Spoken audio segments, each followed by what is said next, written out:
Hey everybody, Scout Crafty here again. Today we have a great show planned for you. A lot of tools that you've never seen before we're going to tackle.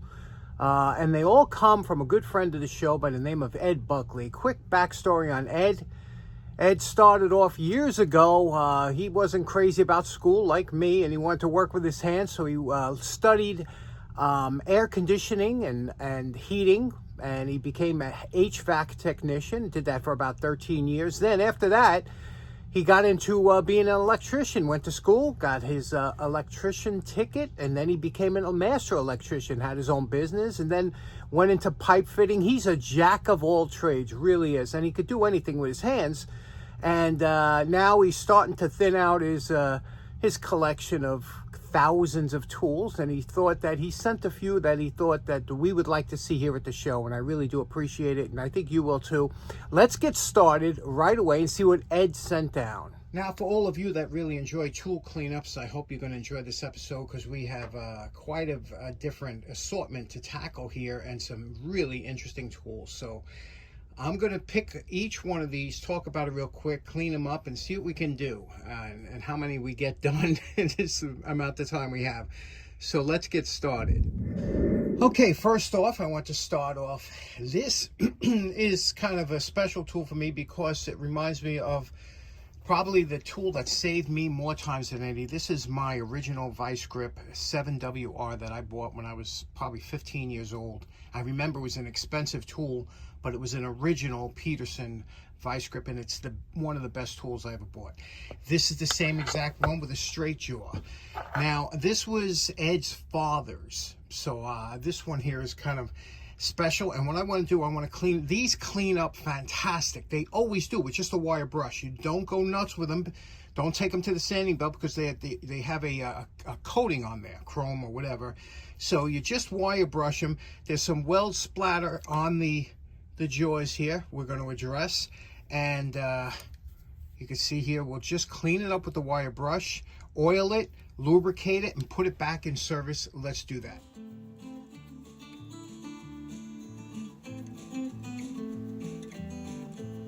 Okay, that's one. That's just a cleanup, but you can see what we did here. Everything has been lubricated, greased. You'll see the lubrication will come out after a while, but cleaned up, wire wheeled everything inside and out, and fixed up the jaws here. You know, took the weld splatter off. That's all you have to do. Really, really beautiful. If you don't have a pair of 7-inch original vice grips, I prefer the curved jaws, but they both are fantastic. Get a pair. And this one's in the can. What do you think of that? Next up, check this out. Now, I have never seen this tool before. Embarrassingly so to myself. I said, this is the most ingenious. It's a nail set. But look at this here. It's an offset nail set that you could put this down, tap it with a hammer, don't have to touch it with your hand. It's just beautiful. How come I've never seen this tool before? If you've seen it before, let us know in the comments. You're better than me. I've never seen this before, and absolutely beautiful. Just needs a good cleanup. Let's clean it up, see what the model number is. Let's do that. I'm calling this project done. What we have here, you can see now, we brought the lettering back. Miller's Falls, number 233. This is a double right angle nail set. You can see here, nail sets are indicative of having that small hole or dimple in the end. If they were just a regular, if it was just a regular point, it would be kind of a punch. But you could see here, this is a there was a lot of pits in here, so I had to grind it down, get all the pits out, and then put the bevels back on the edges. That's always important. And then the pits around here. So there we go. Isn't this a beauty? Have you seen one of these before? I don't know why I haven't seen one. Do you have one? Let us know in the comments. Isn't that beautiful? Next up, look at this bad boy. We have a Bonney RF22. Now, if you ever want to find out anything about Bonney, the #1 collector and restorer of Bonney tools on YouTube, it's my good buddy Resto Rob, and he did this actual tool on his channel. So we're just going to do a cleanup on here. It's a 1/4-inch ratcheting on this side. It's got what is that, 9/16 over here. It's a standard. These are standard tools for refrigeration back in the day. Let's clean it up. Let's see what we can get that to look like. All right, we're calling this one done. Bonney RF22 refrigerator wrench. You could see here what we did. We got rid of all the nicks and years of use and lubricated. Everything's nice and smooth now. Cleaned up, got rid of all the nicks and dents from people banging on it, whatever. Nice wrench, great refrigeration wrench. What do you think? Bonney RF22. Next up from Ed's collection is this beautiful Belden, and this thing just drove me nuts because, again, another tool I've never seen before. Look at the embellishments on the handle here. Belden, written and printed into the handles with that cross check over here. You can see it's a wire stripper, okay, built into here, also up here. And it tells you 18 and 14. A lot of times you see these on pliers, and it's because they were burnt through from cutting a live wire. These are actually meant for stripping. And you can see it's got a crimper on top, 2 crimpers. What a beautiful pair. Have you ever seen anything? Have you ever seen, there's another one I haven't seen. Now this one here is, it's going to require a little bit of, look at this. This is kind of rough, right? I'm hoping we can get this back to really something nice. Look at that, just beautiful. I have Belden. Let's see what we can do with this, okay? Okay, here's our post-wire brush evaluation on these beautiful Belden pliers. You could see here we got off a lot of the rust, okay? Obviously, it looks like it was blued from the factory. The number, see, when the pitting is that deep around there, it's going to be hard to keep any of that lettering. Although this lettering we shouldn't have a problem with. Other than this side isn't too bad, but look at that. Look at the handles. Look at the, that's just really embedded in the pitting in there. We're going to have to go deep. The inside here, look at that. That's just raw forging, you know. They didn't even touch that on both sides, so we'll do something with that. But other than that, I just love these things. Aren't they something else? Let's see, let's have some lunch. Come back, see what we can do.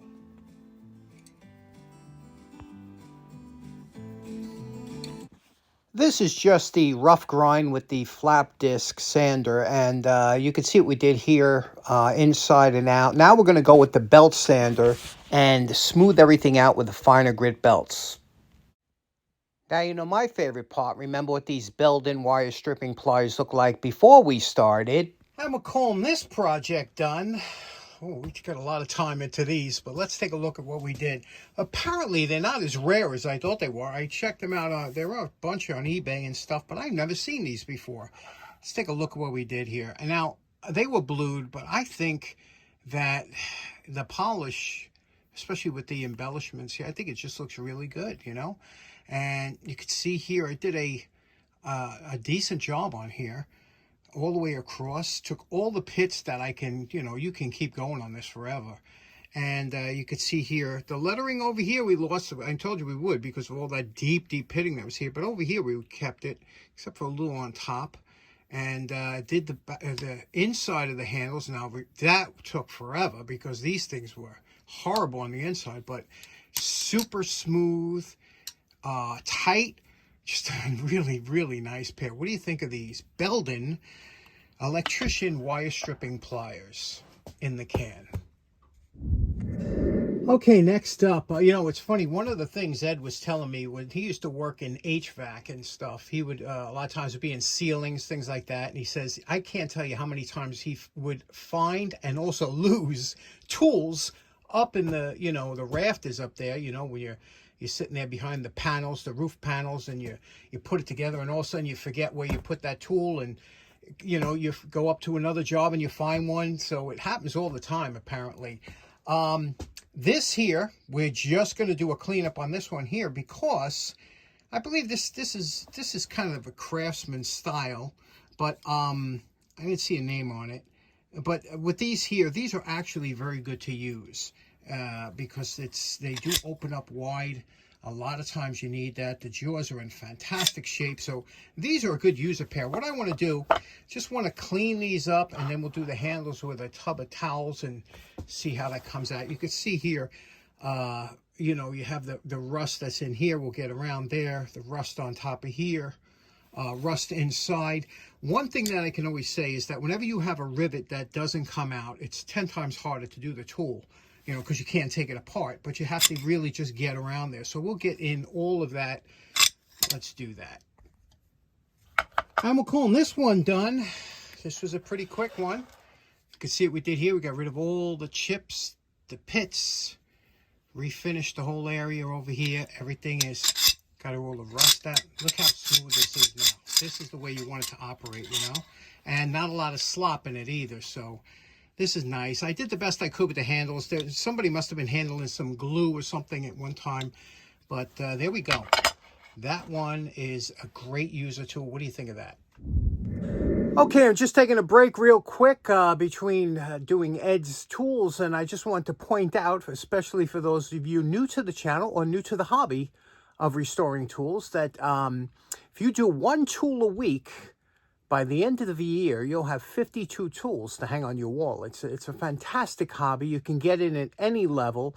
And the key feature to remember is don't try and restore really good tools in the beginning. In fact, we stay away from collectible tools. We like to, you'll have just as much fun restoring a $2 tool as you will a $100 tool. Trust me.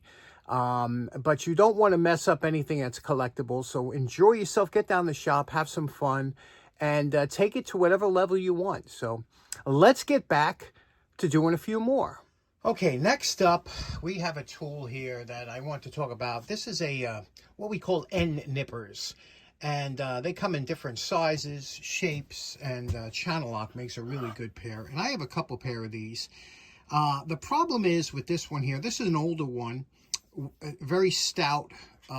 Here's the issues with these. You could see here that this tool was, it's broken on the end here. It was reground at one time. And because of that, a lot of times this tool would have been retired. This is the kind of tool that, you know, you would retire, and you could, there's still some cutting ability here. It was tried to be resharpened, but, you know, with these, if you don't resharpen it in the proper jig, it's, you know, so you can still cut in the very center, but the edges are done. So what do you do with a tool like this, right? Well, you can have some fun, and this is a good experimental tool. This is the kind of tool that you pick up at a flea market for 25 cents or something like that, and you say, you know what, I'm going to try.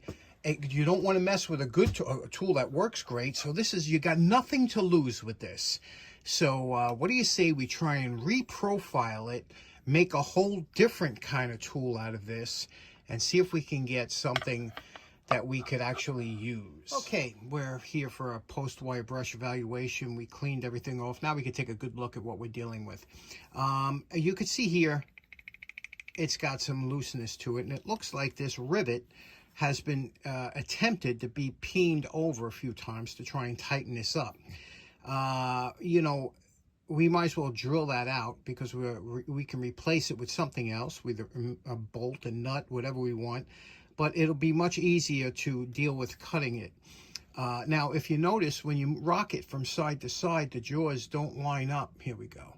See how the jaws, if they're rocked from side to side, it's imperative that these be tight together so that you can grind these jaws appropriately so they line up correctly. So let's drill that out. Okay, here's the rivet that we drilled out and hit out with a punch. And we cleaned up the inside. You can see here now what we're dealing with. Okay, we'll clean up these surfaces when we put the new one in, but the inside's the important part because they got to mate flat. Now we can deal with the getting a proper grind on here because you have all this room. You could easily grind that down on a machine where you can't do it with this. You only have a little bit of room. So now you could grind the jaws down. So a removable rivet on tools that you might want to sharpen the edge is always preferred, but nobody does it anymore. Okay, now what we had to do, I want to go with a bolt so I can take it apart and fit it and whatnot. So I had to find a bolt that had the exact diameter of this inside hole. It was 5/16, and the threading was 24 threads per inch. Now, it was threaded up to here. I had to take a tap and die rather, and thread it down to here so that these will rest on the shaft, and then this will be able to be tightened up with a nut.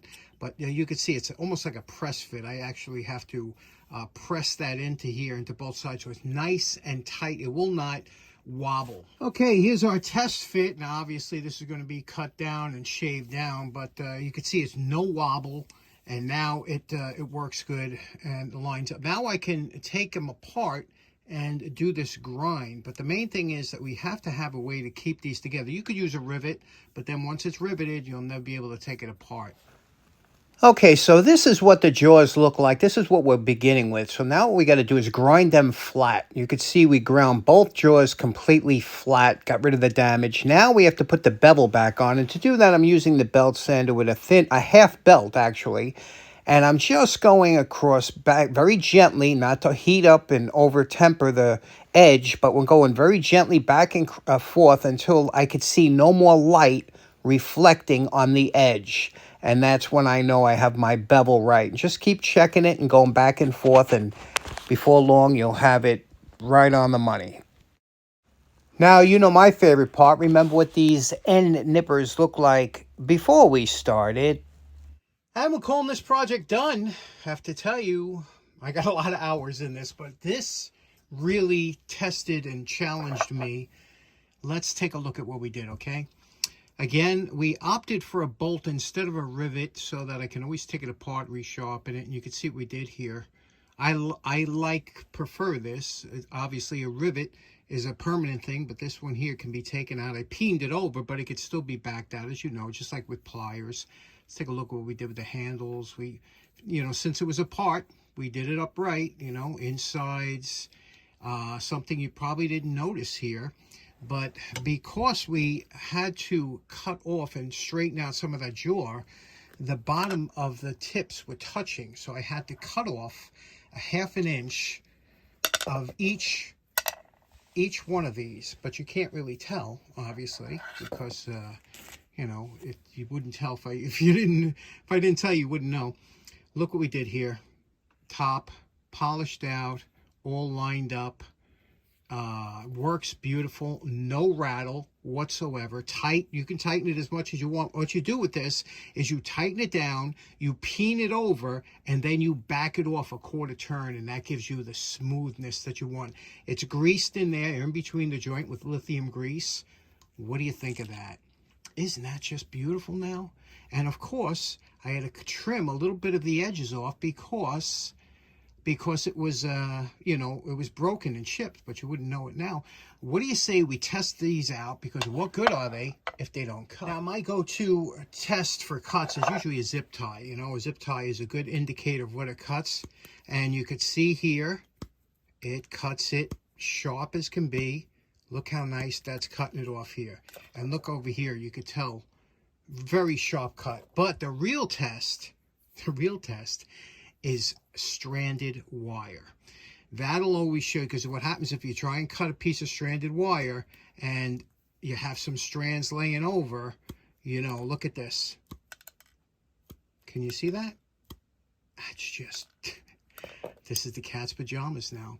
What do you think about that? This is the kind of projects that are fun to do, that challenge you in the shop, and, something that would normally be thrown away is given a second life, and that's what this channel is all about.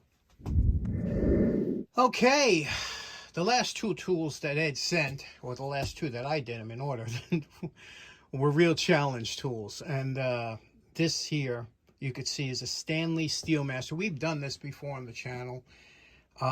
These are great hammers. This one here just looks like it's seen better days, especially the handle here. Now, you can see the handle's cracked on the bottom here. We got an issue. It's in really kind of rough shape here. Can we get this to be a user? All right? Because, really, and you don't want to spend hours and hours unless you're, it's a rainy day and you got nothing else to do.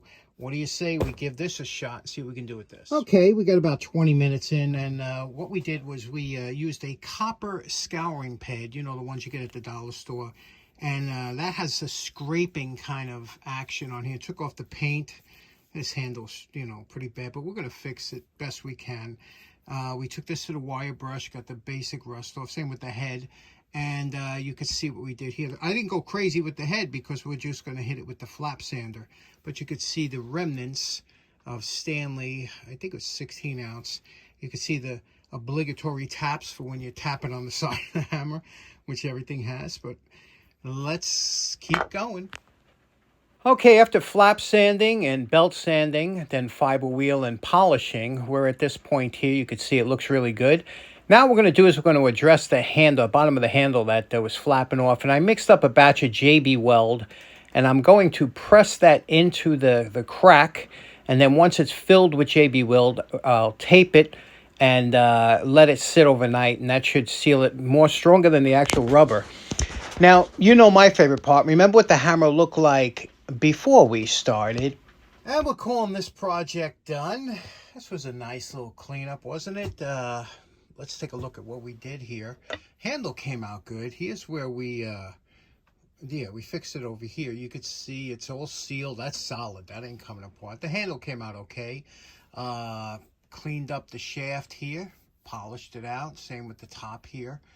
You can see what we did with the face and around the face and that beautiful paint, that regal red. That's a brush paint. The top, what do you think about that? The bottom we did. This is just a pretty hammer. Now these are, I'm telling you guys that have used them, if you use these hammers, you kind of have an affection for them. They have very good balance. They're not made for construction workers or professional, but for the average person, I'm telling you, this is the only hammer. Is Stanley Steelmaster, not to be confused with the Chinese knockoffs, which are horrible.